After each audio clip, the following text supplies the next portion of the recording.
ఆశ్రయపురం నుంచి విడుదల కావాలి అంటే ప్రధాన యాజకుడు మరణించాలి. ప్రధాన యాజకుడు మరణం మీద ఈ వ్యక్తి స్వేచ్ఛ ఆధారపడి ఉంది. ఉదాహరణకి నేను ఆశ్రయపురంలోకి వెళ్ళాను అనుకోండి.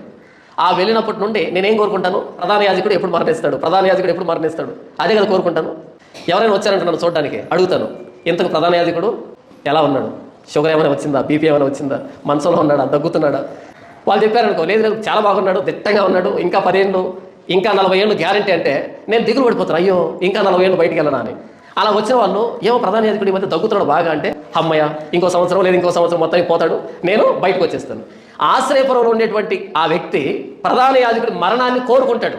ఆయన మరణం ఈ వ్యక్తికి జీవం. మన ప్రధాన యాజకుడైన ప్రభువైన యేసుక్రీస్తు వారి మరణం సమస్త ప్రపంచానికి సంతోషకరమైనటువంటి వార్త. అందుకని మనం గుడ్ ఫ్రైడే అని అంటాం. ఆయన మరణిస్తే ఏంటంటే శుభం అంటే, ఆయన మరణించకపోతే మనకు విడుదల లేదు. యేసు ప్రభు మరణిస్తేనే మనకు విడుదల ఉంది, మన పాపాల నుంచి విడిపించబడతాం, మనకు స్వేచ్ఛ ఉంది, స్వాతంత్రం ఉంది.